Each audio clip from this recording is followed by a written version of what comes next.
اعوذ باللہ من الشیطان الرجیم بسم اللہ الرحمن الرحیم السلام علیکم ورحمۃ اللہ وبرکاتہ۔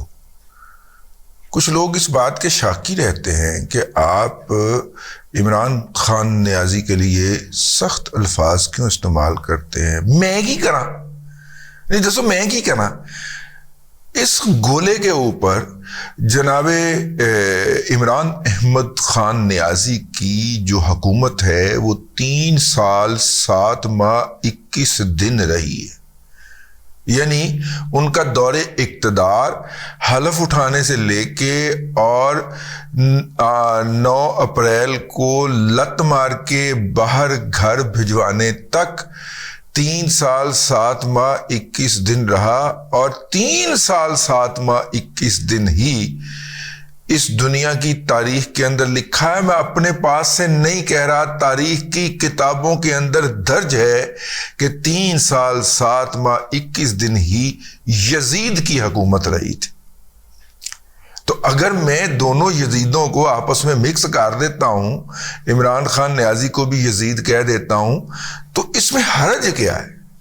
ٹھیک ہے، تو بنیادی طور پہ دیکھیں ان کا طریقہ واردات بڑا خوفناک ہے۔ ابھی آپ دیکھیں کے پی کے اندر جو طریقہ واردات اپنایا گیا ہے، سب سے پہلے ایک خبر پھوڑتا ہے، اور میں دیکھتا ہوں کہ کے پی حکومت میں علی امین گنڈا پور کے پنڈ ڈیرہ اسماعیل خان کے اندر ایک سیشن جج اغوا ہوا ہے، اور اس اغوا کی خبر جو ہے وہ پی ٹی آئی کے لوگ شیئر کرتے ہوئے پائے جا رہے ہیں سوشل میڈیا کے اوپر۔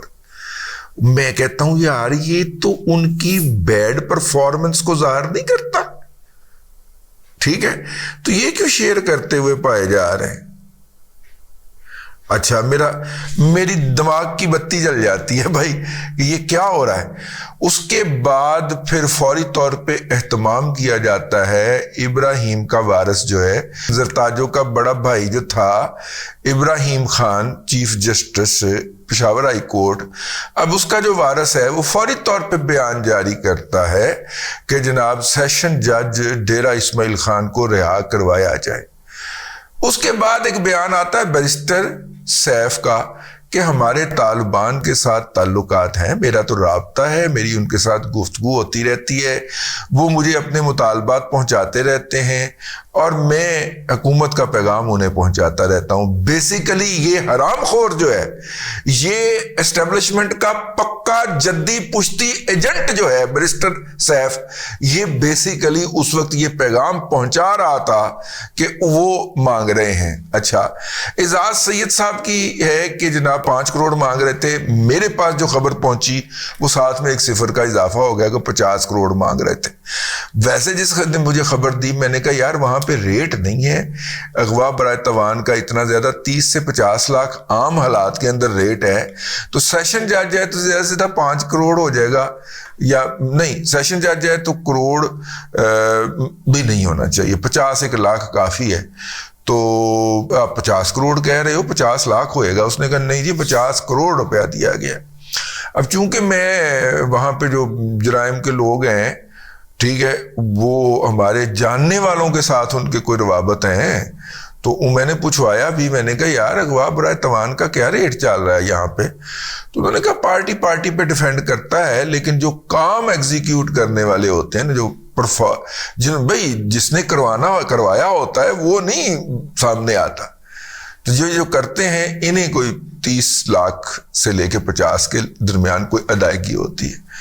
تو اتنا کا ریٹ چل رہا تھا یار، 50 کروڑ کیسے ہو گیا؟ لیکن بہرحال میرے سورس کا اصرار ہے کہ 50 کروڑ تھا، اعزاز سید کا کہنا ہے 5 کروڑ تھا۔ اس کے بعد خبر آ جاتی ہے کہ سیشن جج صاحب جو ہیں وہ باعزت طور پہ گھر پہنچ گئے ہیں۔ ہم پوچھتے ہیں اس بندے سے جس نے ہمیں پہلی خبر دی تھی، میں نے کہا پیسے ادا کیے ہیں؟ اس نے کہا پورے کے پورے ادا کیے ہیں، بیرسٹر سیف لے کے گیا سی، بیرسٹر سیف صاحب نے پہنچائے ہیں۔ چلیے اوکے، یہ ہیں، اگر بیرسٹر سیف صاحب اپنی پوزیشن کلیئر کرنا چاہیں تو ہمارا یہ ولاگ آثر ہے۔ اب وہ جج صاحب گھر پہنچ گئے۔ اب باریک طریقہ واردات دیکھیں کہ انہوں نے ریاست کے خزانے کو کس طرح تھوک لگایا ہے۔ اگر اس چیز کو ڈیکوڈ کریں تو اس بات کا انکشاف موجود ہے کہ گنڈاپور جو ہے اس کا جو پرسنل سیکرٹری ہے جس کے ساتھ اس کی ایک کال بھی لیک ہوئی تھی وہ پاکستان میں مقیم غیر قانونی طور پہ مقیم افغان شہری ہے. وہ افغانستان سے جرم کر کے پاکستان بھاگ کے آگے چھپا ہوا ہے. اس نے اس کو ذاتی محافظ اور پھر ذاتی سیکرٹری رکھ لیا ہوا ہے. یہ بات باقاعدہ پی ٹی آئی کے حلقوں میں زیر بحث تھی. ٹھیک ہے, وہ کوئی وہ پڑھ بھی گیا تھا کسی خاتون کو. وہ اس طرح کی بھی باتیں اندر سے سنائی دیتی ہیں. تو پھر جب اس کی گوشمالی ہونے کی بات ہوئی تو وہ پرلی طرف چلا گیا تھا. تو وہ پھر سارے معاملات اس نے گنڈاپور نے طے کیے تو وہ پھر واپس آیا. اینی ہاؤ, اب یہ ان کا طریقہ واردات ہے. ایک اور بھی بات آپ نے ذہن میں رکھنی ہے. 3 سال 7 ماہ 21 دن جو ہے وہ روزانہ جو بھی اگر کوئی کام ہوتا تھا نا, مثلاً کوئی اندھیری چل پئی ہے تو ایک اکاؤنٹ مشتہر ہو جاتا تھا پرائم منسٹر کی طرف سے. سیلاب آ گیا ہے, اکاؤنٹ مشتہر کر دیں. ٹھیک ہے, قحط پڑ گیا, اکاؤنٹ مشتہر کر دیں. فلسطینیوں کے لیے اکاؤنٹ مشتہر کر دیں.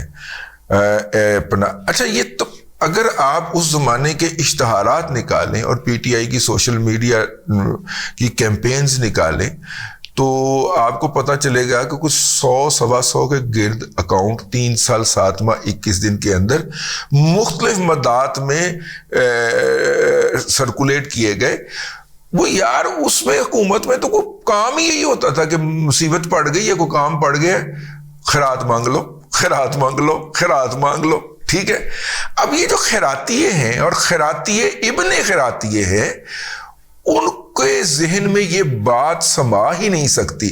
یعنی خیرات مانگنے کی انتہا اس بات پہ پہنچ گئی کہ سوشل میڈیا پہ کیمپین چل رہی تھی کہ میری فیس پوری ہو گئی, میں ایک لڑکی ہوں, میری فیس ہم لمز میں پڑھ رہے ہیں لیکن فیس افورڈ نہیں کرتے, تو میں تو ایک لڑکی ہوں, میری تو فیس پوری ہو گئی ہے, اب میرے بھائی کو بھی فیس دیں, اب میرے 5 کے لیے ڈونیشن کریں, یہ ہمارا اکاؤنٹ ہے اس میں ڈونیٹ کریں. یعنی یار یہ مانگنے کی, بھیک مانگنے کی, بیگنگ کا لیول اس لیول تک پہنچ گیا تھا کہ لمز جیسے ادارے کے اندر بچے بچیوں نے مانگنا شروع کر دیا تھا. یہ اتنی لعنت پڑی تھی, یہ اتنی نفرت پڑی تھی اس ملک کے اوپر. یہ مانگنے والے اور ان کے ماننے والے بھی, ان کے ووٹر بھی مانگنے والے, مسجد کا چندہ کھانے والے یہ لوگ جو ہیں.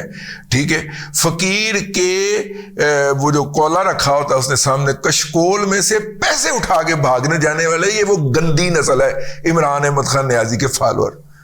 یہاں تک میں کر بیٹھا ہوں تو پھر مجھے یاد آیا کہ میں یہ بتا دوں کہ یہ ولاگ جو ہے یہ جناب وسیم الدین صاحب شاہ عالم مارکیٹ والوں کی فرمائش کے اوپر کیا جا رہا ہے. وسیم الدین صاحب تاج دین کھلونوں والوں کے تاج دین صاحب بڑے سینئر وہاں پہ ٹریڈر ہیں, کھلونے کی ٹریڈ کرتے ہیں, تھائی لینڈ وغیرہ سے منگا کے یہاں پہ سپلائی کرتے ہیں. یہ وسیم الدین صاحب ان کے صاحبزادے, یہ شیمپو ویمپو جو ہے اس کی مارکیٹنگ کرتے ہیں.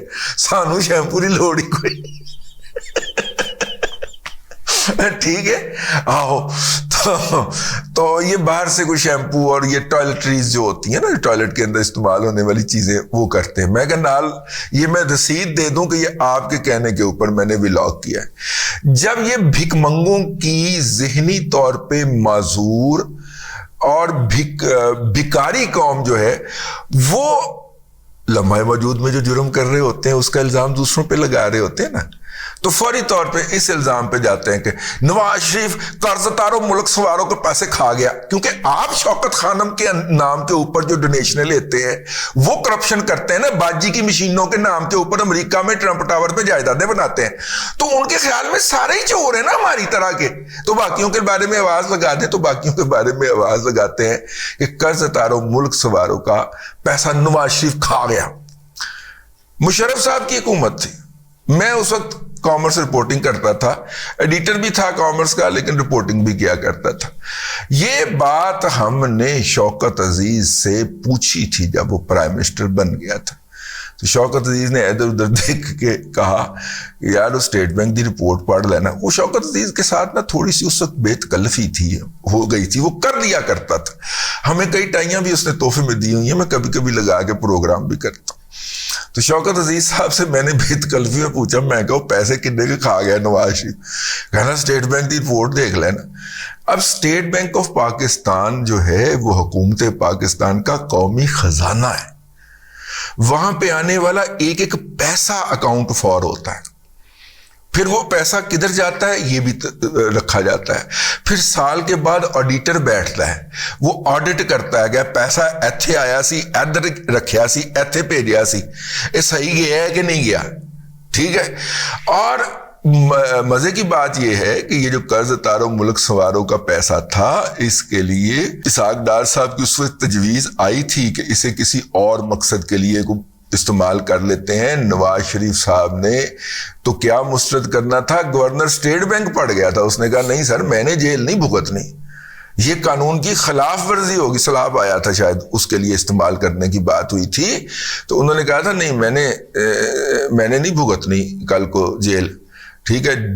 جو پیسہ جس کام کے لیے آیا ہے اس کے لیے استعمال ہوگا. تو لہذا 2003 کے another state bank of Pakistan کی جو آڈٹ رپورٹ جاری کی گئی, جو آج بھی آن لائن موجود ہے, اور اگر بندہ یوتھڑ نہ ہو, عقل کا انا نہ ہو, ذہنی طور پہ پاگل اور مجہول نہ ہو, وہ اب بھی جا کے اسٹیٹ بینک آف پاکستان کی ویب سائٹ sbp.gov.pk کے اوپر جا کے وہ والی آڈٹ رپورٹ ڈاؤن لوڈ کرے. اور اگر اکھوں میں ککرے نہیں پڑے ہوئے اور دماغ کے اوپر فالج نہیں ہوا تو اس رپورٹ کے اندر دیکھ لے, اس کے ایک ایک پیسے کا حساب لکھا ہوا ہے کہ یہ پیسے قرض کی سود کی مد میں گئے, اور یہ پیسے قرض کے اصل زر کی مد میں گئے, یہ پیسے جو تھے یہ فلاں قرض کے لیے ادا کیے گئے. تو وہ جتنے کے جتنے پیسے بھی آئے تھے, آئے چند ارب ہی تھے, تو وہ ان کے لیے ادا کر دیے گئے تھے. ٹھیک ہے. تو جو آج بھی بانج ذہن کا بندہ جو ہے وہ یہ سوال اٹھاتا ہے کہ قرض اتارو ملک سنوارو کے پیسے کہاں گئے, تو یہ ذہن میں رکھیے گا کہ اس کی ولدیت کے اندر کوئی تشکیک ہے, جس کو اتنے بڑے بڑے حقائق جو ہیں وہ نظر نہیں آ رہے. اب تک کے لیے اتنا ہی. اگلے ولاگ کے اندر پھر حاضری ہوتی ہے. اللہ تبارک و تعالیٰ آپ کو آسانیاں عطا کرے اور آسانیاں خلق خدا میں تقسیم کرنے کی توفیق عطا کرے.